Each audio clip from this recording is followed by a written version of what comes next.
Good afternoon and welcome to WeFM's 3 p.m. news. I am your presenter, Rajiv Providence. First, on the local scene, the Deputy Director of Grenadines Affairs has expressed strong support for the government of St. Vincent and the Grenadines' acquisition of Balasu, calling it a historic milestone in preserving the nation's heritage. In an official statement, the Deputy Director highlighted the island's deep historical significance, particularly for the Garifuna people.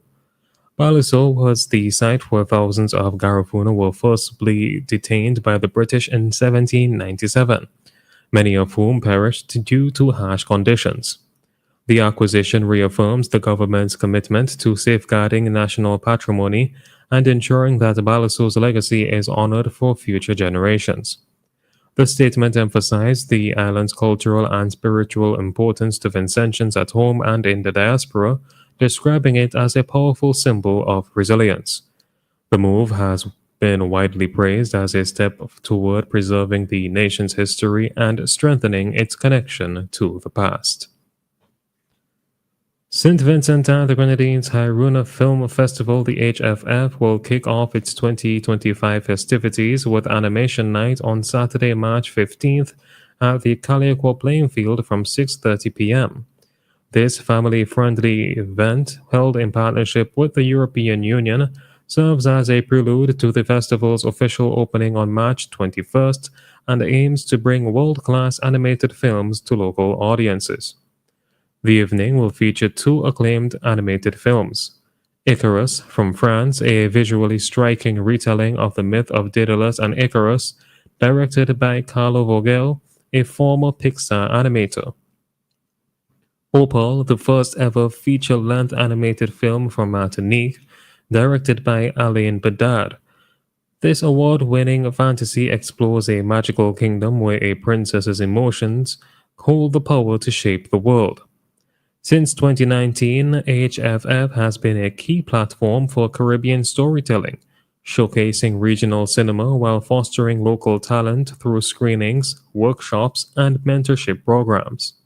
The 2025 edition runs from March 21st to April 12th, with screenings across St. Vincent and the Grenadines. Still on the local scene, a Vincentian woman was fatally stabbed in her Brampton, Canada home on Tuesday in what police are calling a case of intimate partner violence. The woman has been identified as Nisha Sam, a 42-year-old mother of two, originally from Argyle. Authorities responded to a disturbance at an apartment near Kennedy Road S and Glidden Road around 8:30 a.m., where they found the woman critically injured with stab wounds. She was rushed to a trauma center but later succumbed to her injuries. A man in his 30s was taken into custody nearby and has been charged with second-degree murder. Police also confirmed that a child was present in the home at the time of the attack.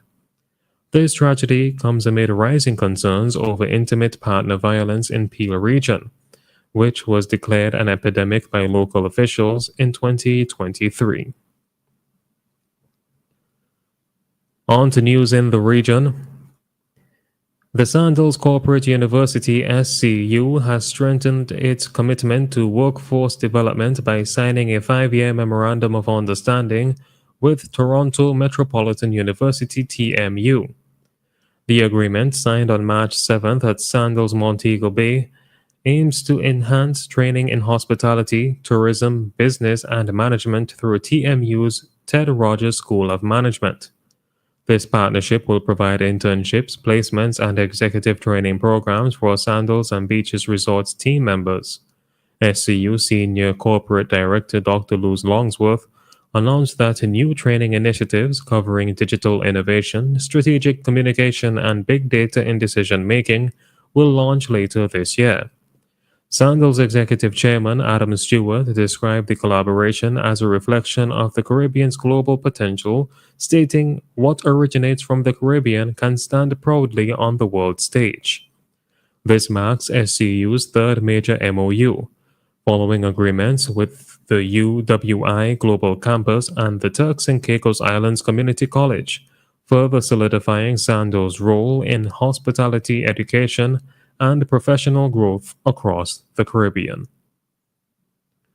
The Kingston and St. Andrew Municipal Corporation, the KSAMC, is taking decisive action against corruption, waste, and fraud, cutting individuals from its payroll who have been collecting salaries without performing any duties. During a monthly meeting on Tuesday, Kingston Mayor Andrew Swaby revealed that the corporation identified employees who never showed up for work but still received full pay. Among them were two individuals in Raytown who were paid to manage public sanitary conveniences that were never open. Their contracts were not renewed. Swaby also highlighted a payroll purge at St. William Grant Park, where the workforce was slashed from over 30 employees to just 9 dedicated workers. This reduction has improved efficiency and cut costs, resulting in better maintenance of the park. Additionally, the KSAMC has implemented a new reporting system for councillors who travel abroad on behalf of the municipal corporation. Written reports must now be submitted to both the Civic and International Affairs Committee and the Ministry of Local Government and Community Development, even for trips funded by international partners. Finally, on the international scene, Russian President Vladimir Putin has expressed conditional support for a U.S. proposed ceasefire in Ukraine, stating that while the idea is correct in principle, it must address the root causes of the conflict for long-term peace. Putin's comments made after talks with Belarusian President Alexander Lukashenko signal potential goodwill toward Washington and open the door for further negotiations with U.S. President Donald Trump, who has called Putin's response very promising. Trump's special envoy, Steve Witkoff, is reportedly engaged in talks with Russian officials in Moscow. However, Ukraine may view Putin's stance as a delaying tactic, as Russian forces continue to advance and control nearly one-fifth of Ukrainian territory.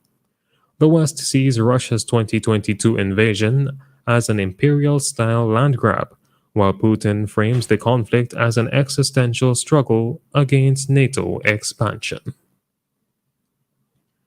This has been WeFM's 3 p.m. News. I have been your presenter, Rajiv Providence. Join us again at 5:30 for WeFM's Evening News, and we thank you for listening.